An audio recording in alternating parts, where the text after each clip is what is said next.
Castillón Confidencial de Albert Castillón.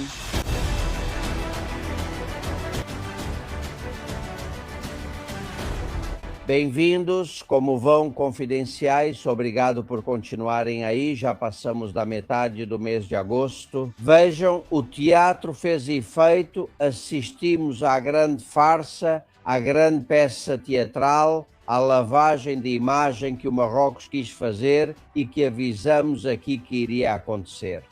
Há uma semana contamos para vocês qual era o plano do Marrocos, do governo do Marrocos. Simular uma nova invasão, provocá-la eles mesmos, aliás, quase sem marroquinos, e pará-la a tempo para passar uma imagem para o mundo de que são um país civilizado que tenta deter os invasores ilegais. Ou seja, exatamente o contrário do que eles realmente são. Foi assim que contamos há 7 dias, é muito evidente. A informação que recebemos da inteligência daqui, da Espanha, é que isso é uma armação feita pelo governo marroquino.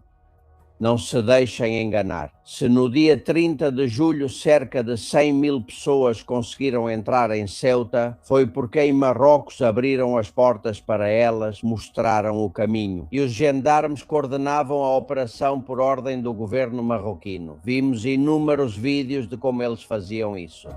E se agora o próprio governo marroquino voltar a convocar pelas redes sociais para o dia 15? E ele vai parar isso? E age com firmeza, fecha as cercas e reprime com a polícia aqueles que tentarem. Ele vai aparecer para o mundo como se fosse o Salvador, aquele que evitou outra invasão, que ele não é responsável por nada. E vai ter gente que vai comprar esse discurso dele. Cara, Sanches é o primeiro. Olhem, o importante é que o CNI, o Centro Nacional de Inteligência, enviou o relatório do que acabei de dizer há 7 dias para o governo. E disse a eles que a invasão do dia 15 era uma encenação provocada pelo governo do Marrocos para ser detida pelo próprio governo do Marrocos com um monte de policiais. O que o governo espanhol fez? Nada. Participar da encenação, não apontar o inimigo e fazer parte da peça teatral. Confirmamos mais uma vez que os planos de Mohamed VI, do governo do Marrocos e do governo de Pedro Sánchez andam de mãos dadas, estão unidos, têm um objetivo comum. E lamento dizer, mas esse objetivo é desestabilizar Ceuta, até conseguir que caia nas mãos do Marrocos. Mostramos aqui há 7 dias as redes sociais, os mapas, nos disseram que iam entrar pela zona interior, não pela praia, e foi assim mesmo. As imagens confirmam isso e como os policiais do Marrocos os esperavam com um forte esquema de segurança. Isso sim, tudo muito bem gravado, perfeitamente documentado, para dizer que foram eles que evitaram essa invasão, para poder ir até Ursula von der Leyen, que acredita no que quer, e parabenizar o governo de Marrocos mais uma vez, como já fez há pouco mais de 10 dias, por ter evitado tão bem a invasão. É tudo uma encenação, eles nos acham tolos. Embora reparem que desta vez, para essa farsa, usaram o governo de Marrocos, subsaarianos e argelinos. Praticamente não houve nenhum marroquino, e isso também não é por acaso. Faz parte dessa estratégia, em que aqueles que não têm para onde ir, os apátridas, os que estão esperando há meses perto da praia de Tarajal, são capazes de tentar de tudo, de provocar qualquer incidente. Muitos gritavam, ou saímos daqui ou preferimos estar mortos, preferimos morrer. É esse povo desesperado que o governo do Marrocos manipula com a ajuda de Pedro Sánchez para realizar ações como essa. A primeira invasão, que foi permitida e instigada pelo Marrocos com a permissão da Espanha, terminou com 100.000 invasores e 150 mortos. Esta terminou apenas com 150. 50 feridos e detidos. Mas eles vão continuar tentando, não tenham dúvida, vão tentar por terra, mar e ar. Insisto, eles estão tentando fazer com que esse desespero dos grupos subsaarianos e argelinos seja o que provoque repetidamente a entrada na Europa, que é Ceuta. Na verdade, já há novas convocações para o dia 26, para o dia 22, e isso vai continuar por meses, tentando atacar a Espanha, enquanto a Espanha e Marrocos seguem seu roteiro. E a Espanha, em vez de pedir explicações ao Marrocos, fechar fronteiras ou expulsar seus diplomatas, organiza uma Copa do Mundo com o invasor em 2030. É totalmente sem sentido e ainda por cima somos criticados pelo Marrocos. Veja este vídeo de propaganda marroquina que circula nas redes sociais espanholas. Diz o tweet: quantos conseguiram passar? 0. Mas esse número passa despercebido pela mídia espanhola, acostumada a exagerar a quantidade dos que entram. A exagerar, ele diz. Vamos dar uma olhada, se quiserem, na Praia do Trampolim. Esta imagem explica isso muito bem. Há 10.000 ilegais ocupando Ceuta. Eles passaram a viver nessa praia. Aí vocês veem, parece uma imagem de um país africano, não é? Da África profunda. É a Espanha. É essa praia de Ceuta onde nenhum habitante de Ceuta pode ir tomar banho. Barracos, fogueiras, defecam, urinam, comem, dormem, tomam banho, se lavam e, acima de tudo, provocam. Porque fazem parte da estratégia do Marrocos para se livrar, desestabilizar dia após dia, pouco a pouco, sem parar a população de Ceuta. O objetivo deles é criar tensão, é provocar que muitas famílias espanholas deixem Ceuta. Já existem negócios que fecharam e outros que estão prestes a fechar. Eles levantam a persiana e veem o invasor rondando, tentando entrar no negócio deles, roubar o que puder. Muitos se protegem em suas casas, onde também é comum encontrá-los ao pé da escada ou procurando um apartamento vazio. Já ocorreram ataques a mulheres, roubos, estupros, brigas entre eles, assaltos a residências. Eles provocam medo, mas é apenas com um objetivo, o de permanecer no local. Eles não pensam em voltar e já são mais de 10.000 neste momento, contando aqueles menores desacompanhados que ninguém contabilizou até agora, que é substituir a população de Ceuta pouco a pouco pela deles. Assim que estiverem minimamente estabelecidos lá, vão trazer seus familiares e muitos espanhóis terão que sair de Ceuta para deixar de sentir o medo que sentem hoje em dia. Esta mulher grávida explicava isso muito bem. É isso que temos, a vergonha, isso. Mulheres estupradas, mulheres estupradas. Levam para o mato, estupram. Onde está a polícia daqui? De Ceuta temos que estar. Estou falando. A mulher daqui tem que ficar assim. Assim, amedrontada, amedrontada. Não podemos... Nem sair de casa. Isso não é... Isso é injusto. Onde estamos vivendo aí? Uto, aqui! Sai daqui! É injusto! É muito injusto que a gente tenha que viver assim! Não pode ser! Não pode ser. Não, isso é uma vergonha. Aqui, Ceuta e o país precisam se levantar porque não podemos continuar assim. Eu estou grávida e estou sofrendo. Tenho um filho e estou sofrendo. E dói ver minha cidade assim. Dói. Temos que nos levantar. Não pode ser que nos invadam assim. É uma vergonha. E que eu não tenha que sair na rua e passar por isso. Se Ceuta sempre foi uma cidade segura, uma cidade maravilhosa. Sempre acolhemos todo mundo e sempre estivemos bem. E isso me dói na alma. Minha alma se despedaça por dentro ao ver minha cidade assim. As meninas que nem podem sair de casa, nem podem ir à prainha. As crianças, você vai até a marina e tem briga por todo lado. Lugares onde levamos nossas crianças para brincar. Não podemos fazer nada. Impotência! É isso mesmo, amigos. Em Ceuta já não há um menor de idade que desça ao parque. Já não há uma jovem que possa ir de biquíni e tomar banho na praia. Impotência. Já ninguém pode levar uma vida normal. Você não pode sair à noite e voltar para casa tranquilamente andando pela sua cidade. E isso sem levar em conta o grave problema de saúde pública que está sendo gerado. Os hospitais estão sempre lotados. Nem vou falar agora com essa invasão. Tuberculose, sarna, micose, todo tipo de doença está aí. Como eu disse, isso faz parte de um plano. Eles são liderados pelo governo do Marrocos com a colaboração do governo espanhol. E as redes sociais que os instigam vão mudando. Agora, essas redes sociais perderam centenas de milhares de seguidores.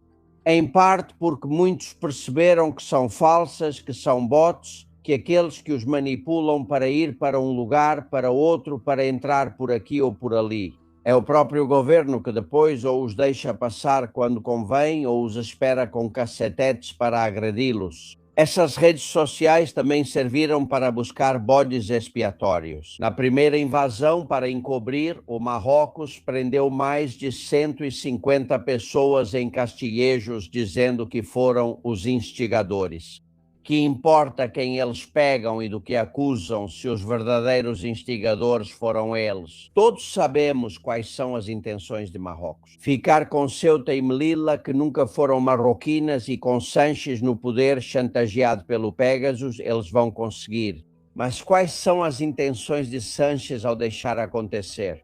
Segundo fontes totalmente confiáveis nos informam, Sanches também quer provocar tumultos em Ceuta.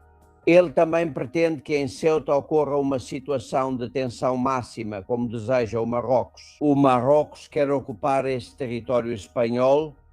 Sanches quer permanecer no poder e adiar ou evitar as próximas eleições que acontecerão daqui a um ano. Contamos isso para vocês há algumas semanas. Se a situação em Ceuta e Melilla piorar e Sanches decretar emergência nacional com invasões constantes, onde um deixa passar e o outro repele, seria muito fácil. Evitar convocar eleições dizendo que o país, neste momento, está em situação de emergência e que é preciso adiar a convocação por meses, talvez anos. Os planos estão claros. O único objetivo de Sanches é se perpetuar no poder e que ninguém saiba por que ele está sendo chantageado pelo Marrocos há 5 anos. Tem mais. Sejam bem-vindos. Nós investigamos.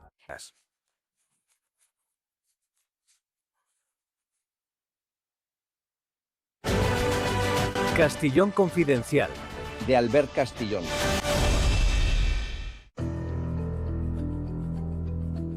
E enquanto tudo isso acontece e estamos em situação de emergência nacional, a família de Pedro Sanches continua suas férias como se nada tivesse acontecido. Bem, algo sim que, além disso, acham que têm o poder de estar acima do bem e do mal e não suportam que um jornalista tire uma foto deles em um espaço público. Só faltava essa, não é?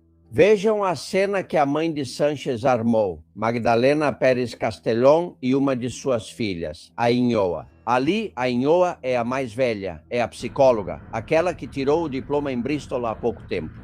Elas estão saindo de um hotel de luxo em Lanzarote, não muito longe de La Mareta. Uma colega do OK Diário, Cira Lobato, grava elas com um celular. Elas estão cientes da gravação e essa é a reação. Prestem bastante atenção. Seguranças, aliás, por toda parte. É muito curioso como a mãe de Pedro Sanches grava a jornalista como se dissesse: depois vou falar com Marlasca para ir atrás de você ou com Maria Jesus Montero para o fisco te investigar. Vamos fazer alguma chantagem para que você não mostre sua imagem, não é? O melhor é esse momento quando a filha confronta a jornalista.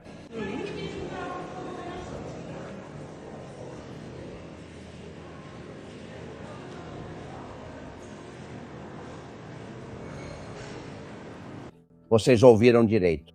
Você não acha, diz a filha de Sanches para a jornalista, você não acha que tem um trabalho meio patético? Patético? Penoso? Ou de jornalista? Vejam, Juan Carlos Meneses é um participante habitual do programa. Ele viu essa imagem e acho que ninguém melhor do que ele para dar um recado para essa menina mal educada. Mal educada. Sou Juan Carlos de Tenerife. Esta é uma mensagem diretamente para a Inhoa, filha de Pedro Sanches, que chamou ou disse que o trabalho da jornalista do OK Diário era lamentável. E sabe o que é lamentável, Inhoa? Lamentável é você ser filha de uma cafetina e neta de um cafetão. Lamentável é você dizer para uma trabalhadora que, com os impostos dela, está pagando as férias das quais vocês, bando de aproveitadores, que é o que a família Sanches é, um bando de aproveitadores, estão desfrutando em Lamareta. Aqui na ilha de Lanzarote, o fedor apodrecido chega até Tenerife desde que vocês estão aqui. O que é lamentável é que todos os espanhóis, inclusive essa moça que está fazendo o seu trabalho com o seu, com os nossos impostos, temos que pagar as férias, as Coca-Cola, os uísques, do seu avô, da sua avó, do seu pai, da sua mãe, de vocês e de todos os amiguinhos que vocês colocam aí pela porta dos fundos. Além do exército de seguranças que o seu pai usa, que é maior do que o efetivo que, por exemplo, o espigão de Ceuta tem para proteger a fronteira sul da Espanha e da Europa. São uma elite, querem continuar sendo uma elite privilegiada, intocável, paga por todos, defendida pelo dinheiro público dos policiais e guardas civis que têm que aturá-los. São como os novos ricos, como aquele que nunca viu luxo e se afunda nele até o pescoço e não quer parar de aproveitá-lo porque sabe que vai acabar. Eles sabem que estão com os dias contados, que falta muito pouco para aproveitarem tantas vantagens ilegais, sabem como aproveitam, e que, quando acabar esse tempo de Sanches, nenhum deles poderá pisar o solo da Espanha, nem continuar vivendo aqui, depois do imenso dano que causaram a este país. Recebo um convidado em um minuto. Castillón Confidencial de Albert Castillón. Sindeuda Group, sua segunda chance. Castillón Confidencial de Albert Castillón.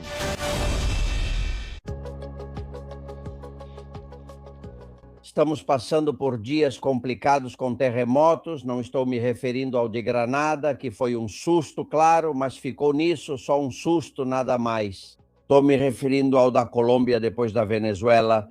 O fato de que de la Espriella, o novo presidente da Colômbia, assuma o cargo numa sexta-feira e o terremoto aconteça na segunda-feira seguinte, logo cedo, levantou todo tipo de teorias da conspiração. Paranoias como as que Bernabé me conta. Eu já tinha comentado que os terremotos na Venezuela poderiam ser provocados com armas escalares. E bom, sei que pode parecer um pouco absurdo, mas não acha coincidência demais que, agora que de la Espriella acabou de assumir o poder, estejam acontecendo esses terremotos tão terríveis na Colômbia? Veja bem, a pergunta é pertinente. O ser humano pode provocar um terremoto? A resposta científica é que sim, mas não da forma como querem que a gente explique. Vou contar para vocês. Intervenções de mineração, injeção de gás no subsolo, tudo isso pode provocar movimentos sísmicos. E tivemos um exemplo em Tarragona, em frente à costa de Tarragona, o projeto Castor. Vocês estão vendo as imagens. Queriam injetar gás e isso foi feito em um antigo campo de petróleo submarino. Foram investidos 1 bilhão e 200 milhões para fazer isso. O que aconteceu?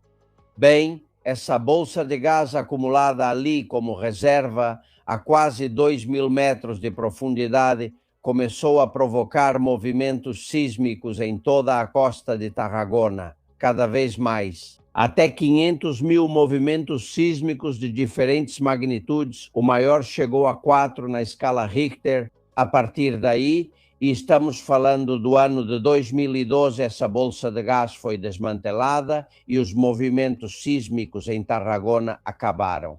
O terremoto na Colômbia, que novamente superou os 7,4 graus, ocorreu, segundo nos informam, em uma zona de sismos habituais. Mas há uma amiga colaboradora desta casa por quem vocês já me perguntaram muitas vezes como ela está, porque ela passa boa parte da sua vida na Colômbia. Pilar Almagro, querida, como você está? Olá, Alberto, olá, Confidenciales. Pois estou muito bem, estou muito bem. O que aconteceu? O que você percebeu? Bom, olha, eu ia sair de casa porque eram 7 e pouco, e sim, realmente foi longo e tudo se mexeu. Bom, por exemplo, na Madeira, ela se soltou da parede. Ou seja, sim, sim. Sim. Tem que dizer que estávamos falando de uma profundidade de mais de 100 quilômetros, que é o que me disseram. Você consegue distinguir um terremoto provocado pelo homem de um natural pela profundidade de onde o sismo é gerado? Quanto tempo durou o da Colômbia? Hoje, bem, não sei te dizer exatamente, mas durou muito, ou seja, muito mesmo. Eu já vivi outro, ufa, então durou, eu acho que quase um minuto. Eu já vivi outro no Chile de 8,2, esse foi de 7,4 e ainda por cima no 30º andar. E só caiu um livro, nada mais. Aqui, várias coisas minhas quebraram porque o Chile é o país mais sísmico do mundo e está muito preparado. Não se constrói um prédio sem que cumpra todas as exigências e não há corrupção na construção. Que maravilha, que maravilha. Bom, o certo é que estamos falando hoje de cerca de 300 mortos, né, na Colômbia. Sim, sim, existe um serviço que é o UNGRE, que toda manhã às 6h30 vai informando, porque isso ainda está mudando, ou seja, ainda não foi encerrado. Ou seja, fala-se de 289 mortos, 3.937 feridos até hoje e 143 desaparecidos. E como você disse, poderia ter sido pior, porque esse foi profundo. É que na Colômbia temos 3 placas, ou seja, 3 placas, Nazca, Sul-Americana e Caribe. Então, o terremoto foi com a placa de Nazca e foi por subducção, ou seja, em profundidade. A placa entrou por baixo da outra. Entendo. Existe um cinturão chamado de rede sísmica, o cinturão de fogo, que fica justamente ali na Colômbia. Lá é muito comum esse tipo de terremoto, mas esse cinturão também passa pela Venezuela. Eu digo isso porque nos últimos 6 meses você me passou dados sobre terremotos que ultrapassam a força 7 na escala Richter, e são muitos em 6 meses, não é? Sim, mas está tudo normal. Em um ano normal, são cerca de 15 terremotos acima de 7. Já tivemos 10. Então, estamos dentro da normalidade.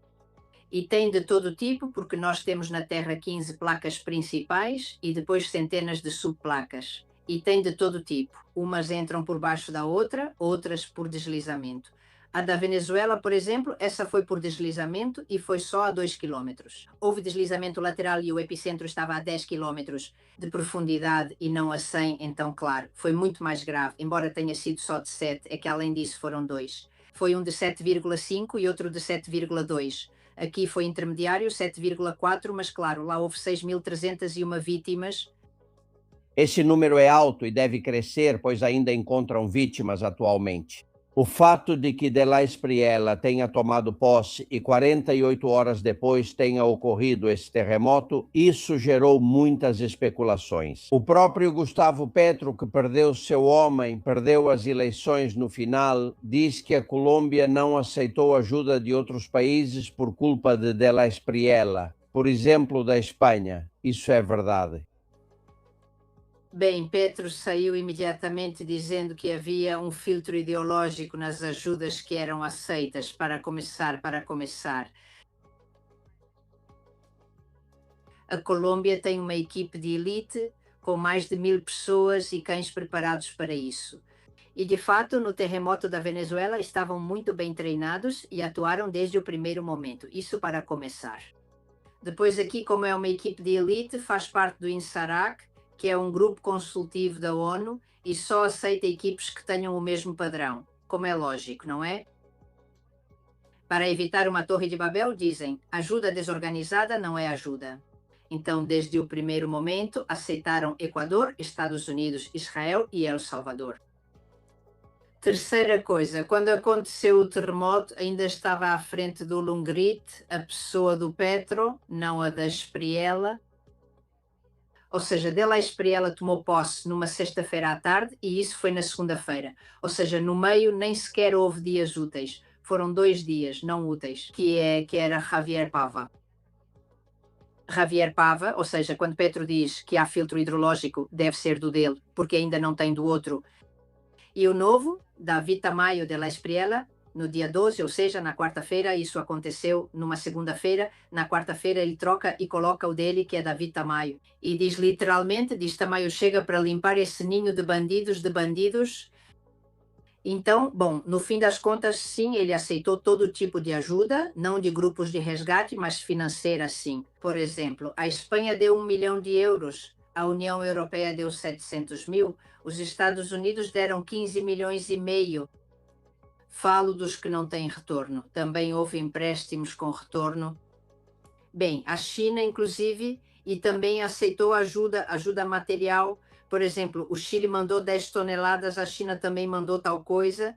Ou seja, o filtro foi só para equipes de resgate e por isso que dissemos, ele queria o mesmo padrão, porque aqui há mais de 1000 pessoas super preparadas. Ei, você está me dizendo que a União Europeia só deu 700 mil euros para a Colômbia? Isso é o que eles gastam em canapés no Parlamento Europeu por mês. Sim, sim, sim. Que falta de vergonha na cara.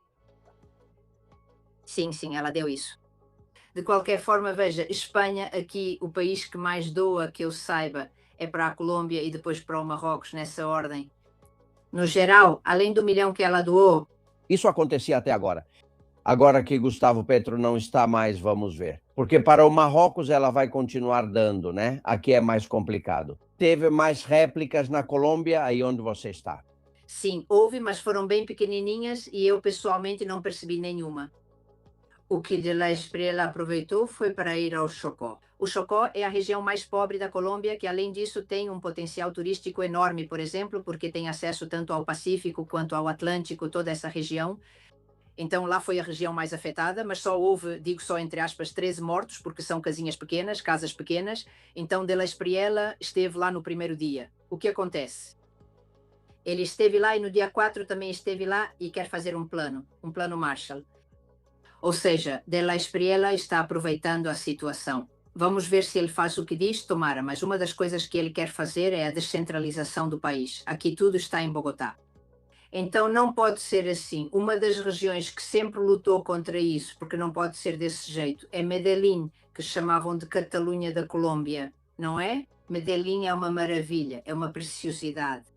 E, por exemplo, tem muitos hospitais onde americanos vão fazer suas cirurgias estéticas lá. São de nível mundial. Eles possuem hotel e hospital. As pessoas vão para fazer retoques e se hospedam em um hotel 5 estrelas. E também é o maior vendedor de flores para os Estados Unidos. Então, é uma cidade linda.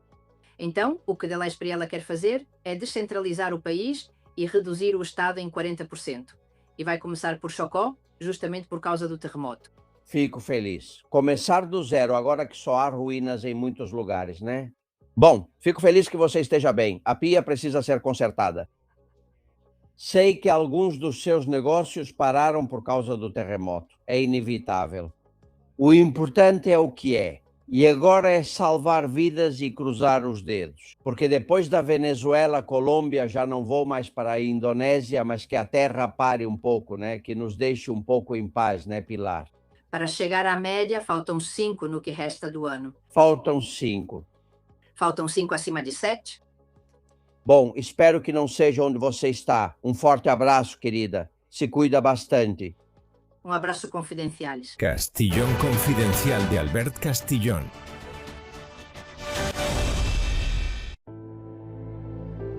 E não nos esquecemos de que dá até hoje, 17 de agosto, 9 anos do atentado na Rambla de Barcelona e em Cambrils.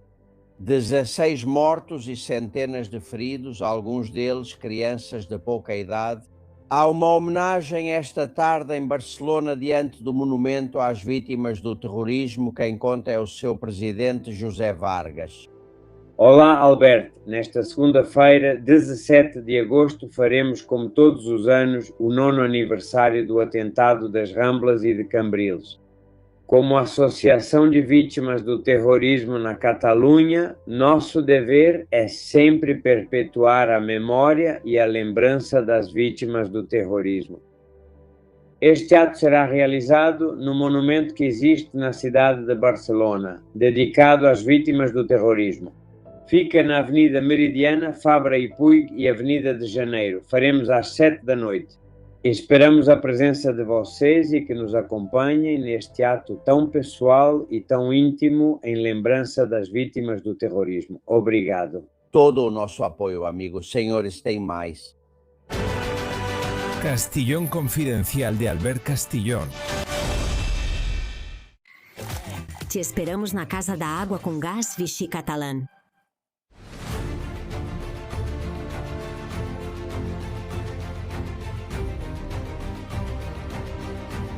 Senhores, aconteceu um fato até agora muito poucas vezes gravado e presenciado em Palma de Maiorca. E é que o rei chegou com seu carro caríssimo a uma regata e começou a sentir no ouvido que era Pedro Sánchez. Vejam.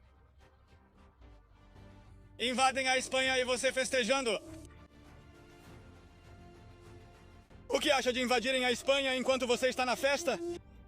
O que acha de invadirem Ceuta enquanto você comemora com o regime ditatorial do Marrocos? Traidor!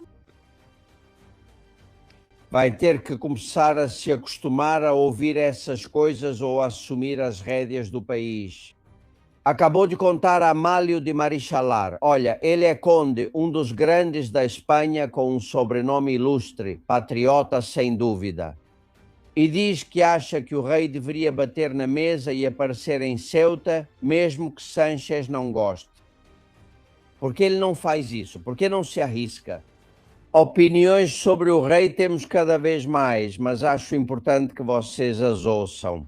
Ouvimos Meiva, António Glória, Ângeles Pilar e Virgínia. Na minha opinião, acho que o CNI deveria estar sob o comando do chefe de Estado e o chefe de Estado compartilhar com o presidente do governo as informações que achar oportunas. Certamente há segredos de Estado que o político da vez, que hoje está e amanhã não está, não precisa saber. Ou até mesmo quando está. Ele pode usar isso em benefício próprio. Sim, desde a invasão de Ceuta até aqui, é isso que o capitão-general das Forças Armadas vai fazer, de acordo com o artigo do Estado da Constituição, que ele faça um favor para nós, espanhóis, e que abdique, ou que renuncie, ou que faça o que quiser, mas que vá para o inferno. E que as filhas dele aprendam a ler um teleprompter ou a limpar escadas. Temos mais dinastias, inclusive temos a República, não acontece nada se formos republicanos.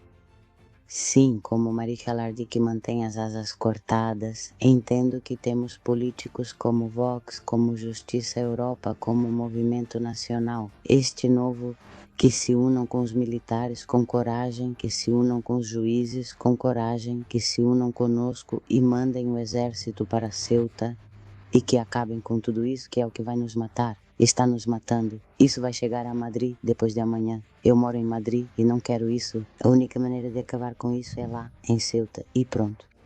Ouvimos Oscar Lopes dizer que o rei visitará Ceuta quando for o momento oportuno, ou seja, quando o governo decidir. Essa é uma situação que serve ao Partido Socialista para prejudicar a coroa, para que surja um afastamento dos espanhóis monarquistas em relação à instituição e para facilitar a chegada da Terceira República. Está tudo planejado. A inação leva ao desprestígio das instituições. Acho que a monarquia tem uma função, que é defender a Constituição, mas vejo que o atual rei não cumpre essa função. Ele ficará na história como Filipe VI, submisso.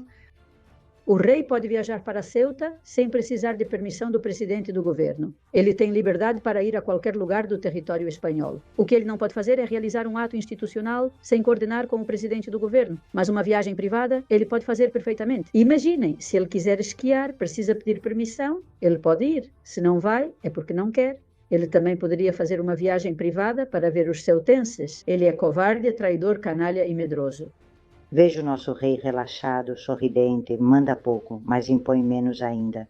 E eu acho que com o tempo aqui só vai haver um rei. Estando em confronto com Marrocos, só pode haver um rei. E esse rei vai ser Hassan. Eu diria ao rei Felipe que ele deveria ser um pouco mais sério. Mas o pior de tudo não é que só haja um rei. A filha dele, sucessora ao trono da Espanha, será a concubina. Esse é o futuro que vejo. E para as demais mulheres, apenas o véu.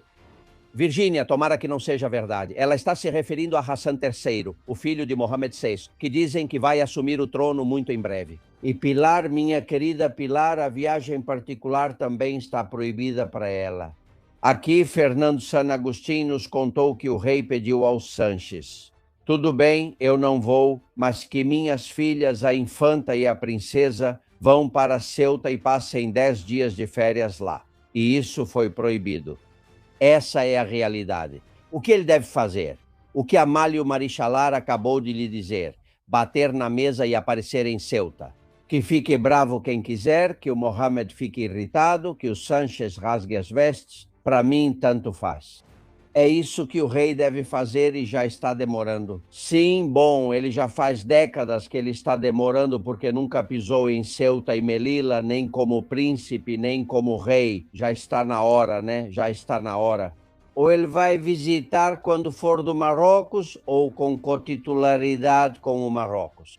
Ele vai fazer isso de mãos dadas com Mohamed VI, os dois passeando por Ceuta, por favor. É impressionante. Bom, vejam, aqui na Espanha continuam as férias do ditador.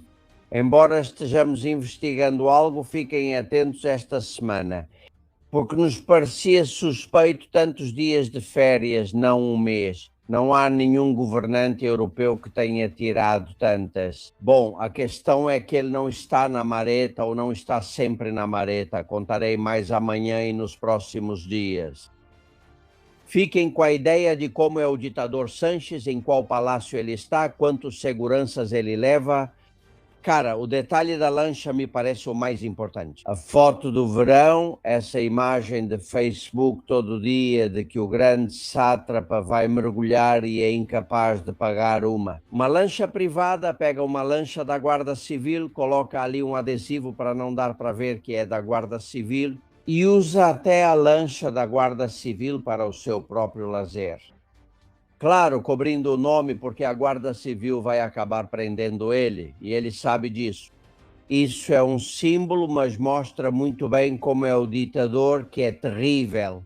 Quer dizer, ele tem maneiras que nem Franco tinha. Franco, ao lado dele, era a pessoa mais modesta e humilde que governou este país em décadas. Eu te garanto. Além disso, era assim mesmo, né? Segundo dizem aqueles que o conheceram, vejam porque estou contando isso para vocês, porque Giorgia Meloni também está de férias. Aí vocês a veem de roupa de banho, ela passa as férias em uma casa de campo modesta, paga as férias do próprio bolso. Ela vai com um grupo de seguranças muito pequeno, muito reduzido, não cerca a área marítima onde nada, não proíbe a pesca nem os olhares. Quando algum curioso a reconhece, ela tira foto com ele. Ela utiliza transporte regular para o norte da ilha da Sardenha. Ela foi de balsa, não de Falcon, e junto com outras pessoas que viajavam ao seu lado, gente comum. Compare as férias de Giorgia Meloni, pagas do próprio bolso, com as de Pedro Sánchez. É de chorar e não parar até que ele vá embora. Temos aqui o pior do pior.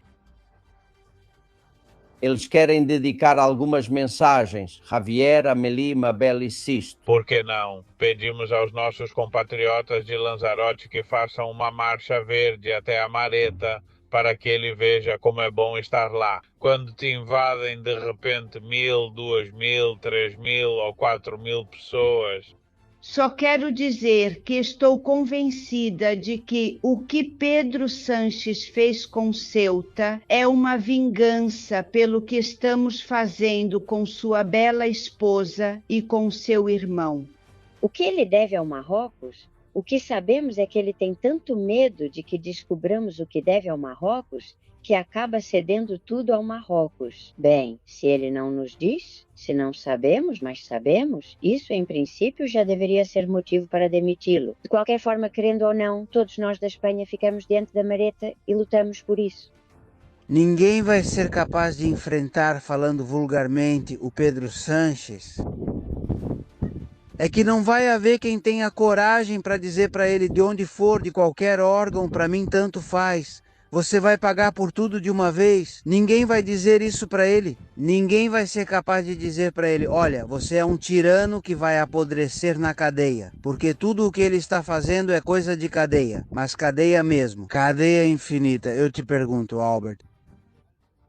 Olha, por enquanto quem está dizendo isso são 4 jornalistas malucos que estão arriscando tudo. O Vox, o Albice e alguma oposição. E Ayuso, mas não o Feijó.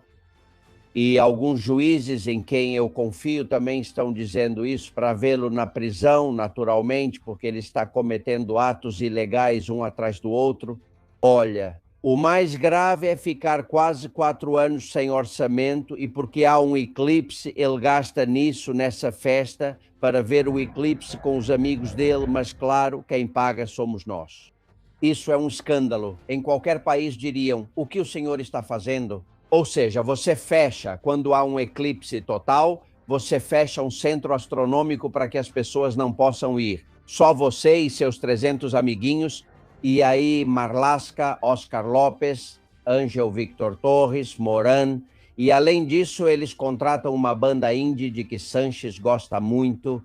O nome já diz tudo, se chama La Habitación Roja. Eu acho que ele gosta por causa do Roja, porque olha, né? E ele gasta quase 100 mil euros em 3 horas de festança, porque ele é um ditador e como ditador quer comemorar com o dinheiro dele e o meu a chegada do eclipse. É sério, é Calígula em decadência, é muito pior do que qualquer presidente que este país já teve, seja na democracia ou nas ditaduras passadas.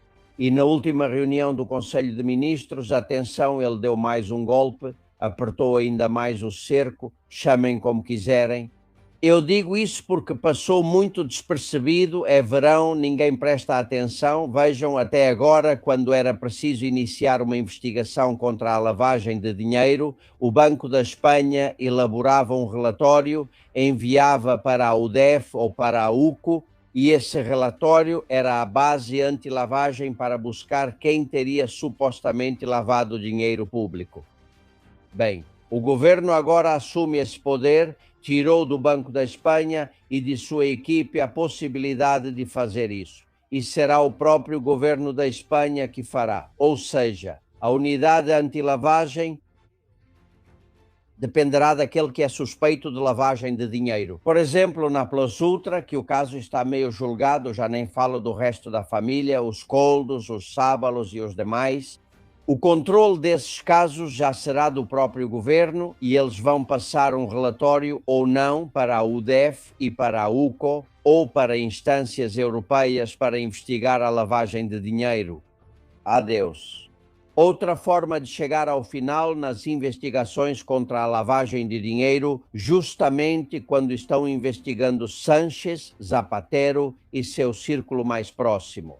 É realmente um golpe atrás do outro. Eles vão raspando o pouco que resta do Estado de Direito, tentando se infiltrar por qualquer lugar. Bem, estamos recebendo mensagens de todo tipo, eu não quero deixar de ouvir algumas. Por exemplo, Alberto diz: como é possível que você entreviste Vilarejo, que escreve em um livro com documentos e provas que o 11M foi cometido pelo Marrocos com a França e que nenhum juiz abra uma investigação sobre isso? Quero perguntar aqui no canal se as provas que Vilarejo apresenta no livro que fez, se são tão boas, não haveria uma maneira de algum juiz, por iniciativa própria, abrir uma investigação? Porque o 11M já prescreveu, então um juiz não pode abrir uma investigação. Amigo, isso foi o que tentou fazer Maria del Corozilán e acabou em um hospital psiquiátrico. Essa juíza, já falamos dela alguma vez, tentou reabrir o caso, tentou apontar os culpados e no fim uns e outros a enlouqueceram. Tomara que aconteça, eu acho que algum dia veremos isso, mas não com este governo, não com nenhum governo do PSOE. Enquanto eles estiverem no poder é impossível. E depois sobre os menores desacompanhados, recebi um vídeo de um amigo, me disseram que ele é muito ativo no TikTok, se chama Ernest. Vejam, porque claro, eles dizem que são 1000 ou 1000 e poucos. Olhando a imagem, é uma passada rápida dos menores desacompanhados que estão esperando para entrar. Eles estão na Espanha e estão em Ceuta. Falam sobre eles Pedro, Begoña, Diego e Fran. Eu só consigo entender isso do ponto de vista de um negócio. O governo eleva para 30 milhões e meio o gasto extraordinário para acolher esses supostos menores e depois distribuí-los pelas comunidades autónomas que lhe interessam. Eu acho que esse dinheiro poderia ser usado para ajudá-los a voltar para suas famílias. Isso sim é humanidade. Se eles entraram, também podem ser ajudados a voltar e encontrar esse núcleo que nunca encontrarão na Espanha. Espanha. Lidamos com crianças, ou pessoas que afirmam ser crianças, vindas de outros países. Mantemos eles aqui até a maioridade, sem contato com seus países, o que é outra questão.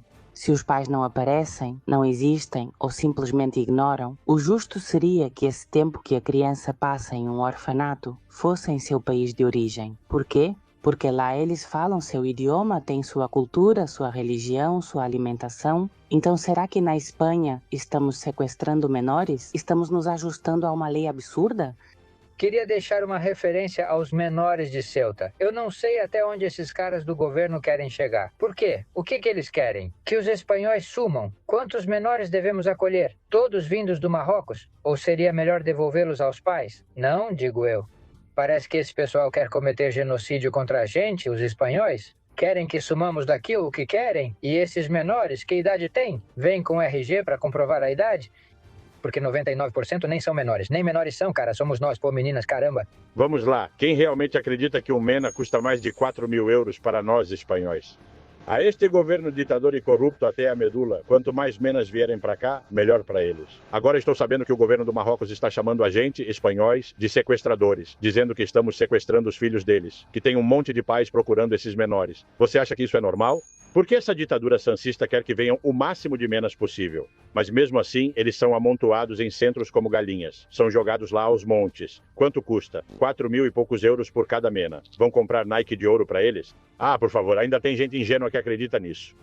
Mas, amigo, Marrocos mente. Marrocos sabe perfeitamente que não são crianças sequestradas.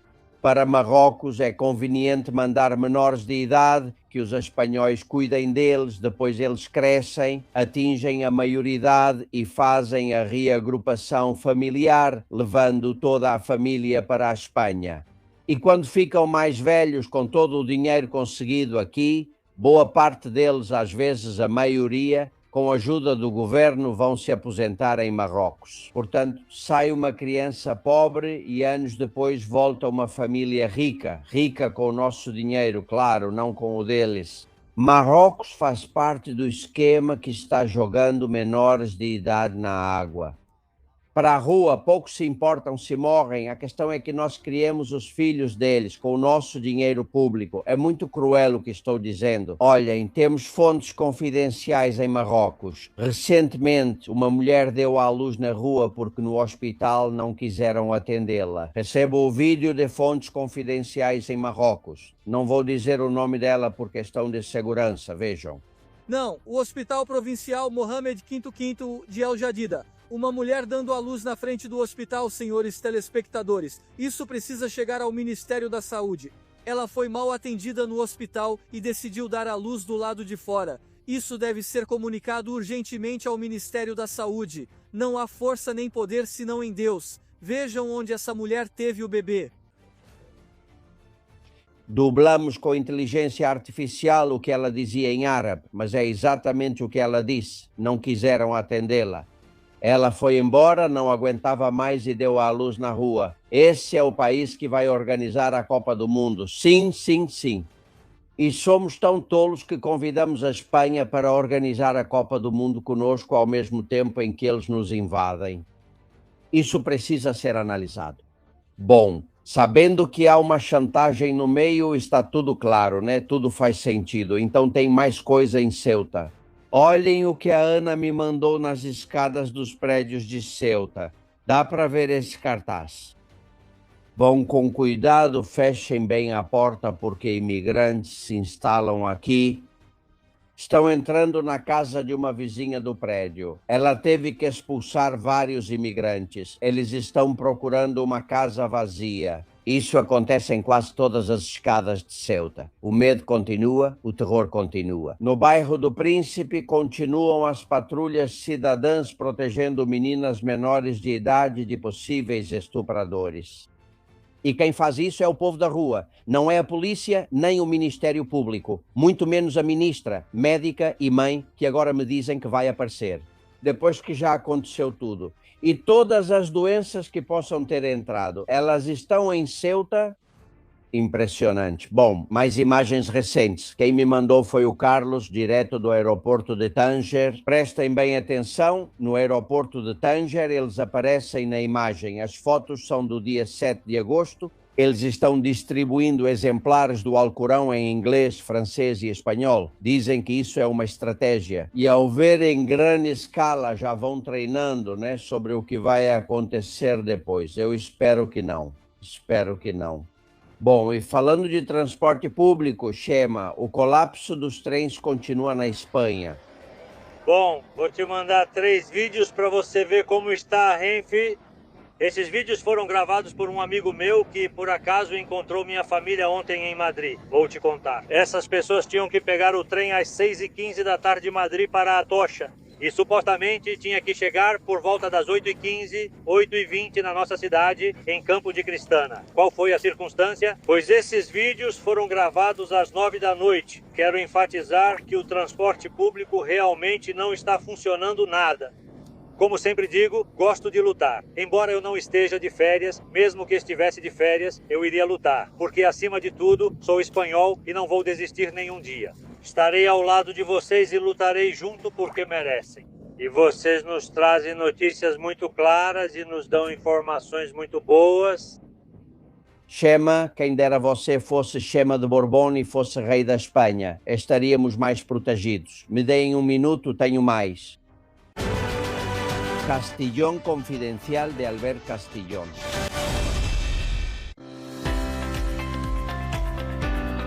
$593.959.304,91. Totalmente confiável.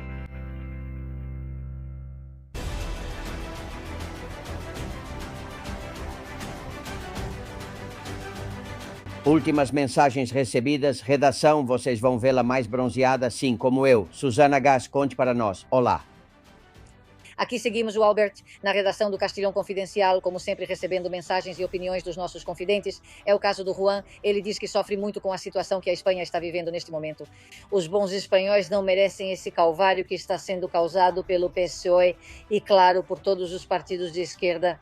Carmen diz que as manifestações e que deveríamos todos sair às ruas deveriam acontecer por toda a Espanha e também todas as semanas, já que eles nem nos dão atenção. Este governo só pensa em férias. Carmen afirma que é necessário proibir que quem trabalha com política abra empresas, faça lobby, abra emissoras ou atividades semelhantes, que se dediquem à política, pois já fazem isso mal.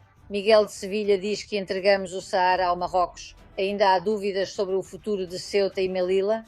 Além disso, presenteamos com centenas de milhões em cooperação, viaturas policiais e dessalinizadoras. Aqui não economizamos. Eu nem sabia que tínhamos tanto dinheiro. Emílio diz que o governo é incapaz de agir e de defender as fronteiras diante de uma invasão. Deve ser por tudo o que deve ao Marrocos, deve ser essa a situação. Igel diz que muito obrigada a você, Albert, e a toda a equipe. É muito gratificante que você esteja conosco durante todo o verão. Deveriam estar trabalhando, não vocês, mas todos os políticos que estão aproveitando férias pagas por todos os cidadãos espanhóis. E o que eu penso é que não estão de férias só agora, mas sim o ano inteiro. Por outro lado, Maria diz que a política na Espanha é pura corrupção e aqui não existe democracia nem nada parecido. Isso só serviu para que pessoas sem escrúpulos nos roubem através de impostos e se enriqueçam às nossas custas. E por outro lado, e por último, Albert, Juan nos diz: magnífica a entrevista que você fez com o comissário Vilarejo, onde ele deu aquelas informações sobre o 11M. E a pergunta é, haverá algum juiz que investigue essa situação? E aqui, olá. Vamos deixar claro, Albert, é importantíssimo que todos os nossos seguidores nos sigam em todas as redes, claro, para estarem muito bem informados. Muito obrigada, Albert. Muito obrigado. E o Diego me mandou uma questão conspiratória, dessas que eu gosto de vez em quando. E além disso, dá para interpretar de várias formas, mas é verdade que Nostradamus, vocês sabem que fez muitas profecias e as deixou escritas, previu que haveria um eclipse por volta de 12 de agosto de 2026. Até aí um bom astrólogo consegue fazer isso. E calcular com anos, décadas e séculos de antecedência. Mas é que Nostradamus, me conta Diego, disse que após o eclipse de 12 de agosto de 26 viria a reconquista árabe da Península Ibérica. Vocês sabem que Nostradamus não escrevia de forma tão clara, ele fazia tudo com sinônimos, analogias, com palavras que podem ter várias interpretações. Fica aí o recado. E se algum de vocês tiver mais informações, eu agradeceria. Bom, e eu tenho que agradecer porque mesmo nas férias, muitos de vocês continuam apoiando o programa. Antônio Fernandes Navarrete Garcia, muito obrigado pela sua doação, diz. Magnífico trabalho que vocês fazem, obrigado, amigo.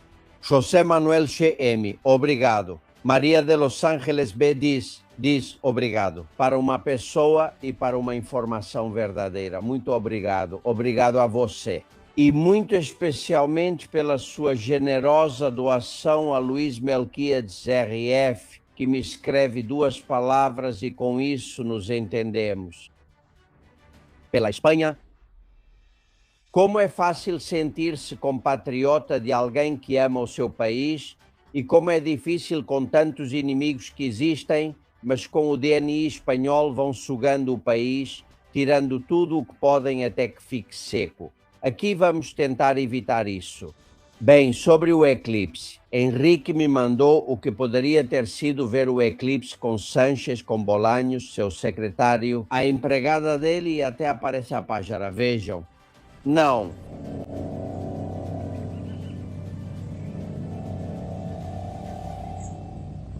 Olhando o eclipse. Pois é, Mortadelo. Eclipse resolvido. Mais uma crise que eu resolvo rapidinho. Incrível, senhorzinho todo-poderoso. Você faz tudo parecer tão fácil que parece não fazer nada. Certo. Estamos muito mal em Ceuta, nos sentimos abandonados à própria sorte e com medo. Estamos no limite e não sabemos até quando vamos aguentar. Precisamos da ajuda do governo e que finalmente tomem uma atitude. Ai, senhora, você não faz ideia do quanto eu não me importo. Margarita Robles, essa aí. Você não imagina o quanto não me importo. Sim. Não, eu não quis incomodar vocês com o momento em que a boa senhora de Ceuta confronta Margarita Robles, porque estão distorcendo tudo e até falam de como Margarita Robles é uma boa mulher, não é mesmo? Que empática, que sabe ouvir. Ou seja, resolver nada, não ajuda a resolver nem em Valência, na enchente, nem aqui, mas ouvir já é muita coisa, né? E como ela ouve, é impressionante que a gente já considere isso um sucesso. Quando ela está a nosso serviço, a gente paga o salário dela e ela não faz nada do que deveria fazer. Mas tudo bem, mais Ángel Inês, o pai de Sánchez como Sánchez. Ser pai do presidente mais progressista e socialista da história é algo muito cansativo. O senhor progenitor do senhorito Saunas quer uns camarõezinhos? Mas são frescas. Sim, senhorito Tiquismiquis, pai do senhorito Finolis. Eu mesmo as comprei no mercado hoje cedo. Mas você me traz elas com casca, isso é um desastre, Mortadelo. Desculpe, vou já descascá-las para o senhor. Droga, olha só, você é um desastre até atendendo meus pais. Você é um verdadeiro inútil. Vai descascar os camarões, droga. É que o serviço está péssimo, Pedro. Nem pagando para os outros você consegue ser bem atendido hoje em dia. E descascar camarão para o Bolanhos, isso talvez aconteça na Mareta, porque está toda a família lá vivendo às custas dos outros e quem paga são vocês. José Carlos Sanches, no concurso de Tem uma mensagem para você ou algo parecido, do Jorge Javier Vasquez, que também tem que querer muito para ir ver esse personagem. Aparece Begonha Gomes, claro, vejam. Que nervosismo, quem será que está do outro lado do envelope? Bom, Pedrito, agora o envelope vai ser aberto e você vai ver uma pessoa que quer te dizer algo, tudo bem? Tudo bem, Jorge Javier. Vamos abrir o envelope. E aí está Begonha. Oi, Pinóquio. P. Este ponto. Vim até aqui para te dizer que já tenho passaporte para irmos de férias para Marrocos. Quem é essa mulher? Não a conheço, não me é familiar. Você não sabe quem é? Tem certeza? Tráfico. Muito obrigada. Corrupção nos negócios, desvio de verbas, desvio de recursos. Apropriação indébita. Que a Guarda Civil me leve agora mesmo, Jorge, se eu estiver mentindo. Acompanhe-nos, acompanhe-nos. Por favor. E eles vão levá-lo? Claro. Algum dia veremos isso e será verdade. Carlos Marcos está de férias navegando com seu barquinho por terras e mares galegos. Mas no dia do eclipse ele me mandou isso. Ele disse, na Babilônia sacrificavam seus governantes quando havia um eclipse. Fica a dica. Você vai deixar isso no ar. Não continuem, senão vão fechar nosso canal de novo. Bom, e hoje terminamos com Abraham Gomes, nosso guru de Tenerife, que está inspirado. Ouça. O que está acontecendo? Vocês souberam do eclipse? Quer dizer, de repente a Lua, porque ela se mete entre o Sol e a Espanha? Para escurecer? Se nós já estamos felizes na escuridão desde que Pedri chegou para ficar conosco e nos acompanhar eternamente sem horizonte? Espanha já está assim, não enxerga nada. Quanto menos vemos, mais cara fica a conta de luz. Faz sentido, afinal, quem vai bancar tudo o que Pedri quer? Que incrível! Que agora a Lua, uma Lua fascista, porque com certeza é uma Lua fascista, se coloque entre o Sol e a Espanha. Isso é coisa da Ayuso. Isso é coisa da Ayuso e do Abascal que moveram a Lua. Porque isso é inveja, porque senão eu não vejo lógica nisso. Temos que seguir em frente com os eclipsados que já temos graças ao Pedri, que já temos até uns óculos para poder sobreviver na Espanha, uns óculos inclusivos LGTBI. Porque não vejo outra forma, foi o Pedri quem nos deu isso. O homem teve até a decência de nos presentear com um apagão. Faz tempo para ainda ter menos. O que a Lua tem a ver com isso agora? É desrespeitoso. Vocês sabem dos problemas do Pedri. Hoje de manhã, ele mesmo estava na mareta dizendo: o que eu faço? Me jogo de cabeça no mar ou desço pela escadinha? Vocês acham que com esse problema é que as lágrimas caem do meu lóbulo direito? Com esse problema, a gente pode estar agora pensando em um novo eclipse. Ele precisa defender seu amigo Zapatero Zapateri, que enfrenta dificuldades e ainda não sabe o que dizer? Um homem que tem uma doença, que gosta de joias como todos nós. Ele gosta ainda mais. Acho que deveríamos investir nos impostos para pagar algo para ele, talvez um detalhe, como uma correntinha. Uma correntinha perpétua ou algo assim para que o homem possa respirar. Estou impressionado, Pedri. Continue assim. Em casa, ando de um lado para o outro só esperando você publicar uma playlist. Se você já publica os livros que leem para você, como vivemos na Espanha obscura, não podemos ler. É verdade. Queime os livros, Pedri. Me recuso. Sou um desperdício de troncos. Queime-os. Isso aí não... Mas playlist sim, pois não sabemos o que ouvir. Até publicar, sabe? Continue assim. Você teve uma delinquência sustentável graças à sua perseverança. Porque você é... Te digo, outra coisa não. Mas perseverante você é. Isso está claríssimo, sabe? E você nos ferra sem motivo. Então seguimos em frente. E que a Espanha saiba que a única pedra que pode se meter entre o Sol e o nosso território nós já temos. Na Moncloa. E temos muito orgulho disso. Um abraço. Um abraço. Nem o Abraão faz sacanagem assim, nem ele fala isso. Bom, eu gostei mesmo, reconheço, gostei. Senhores, preparem-se porque ainda temos quase 15 dias de agosto em que podem voltar a cometer 1001 barbaridades. Estaremos aqui para contar tudo para vocês. Obrigado por estarem aí do outro lado, mesmo nas férias. Até amanhã.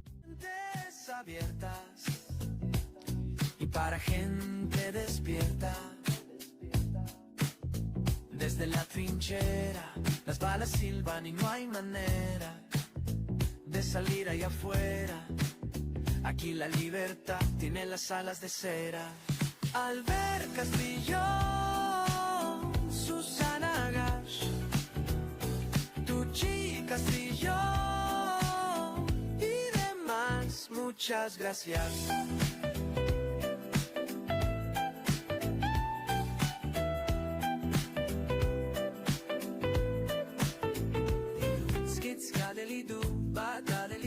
Con esto y un bizcocho, hasta mañana a las 8.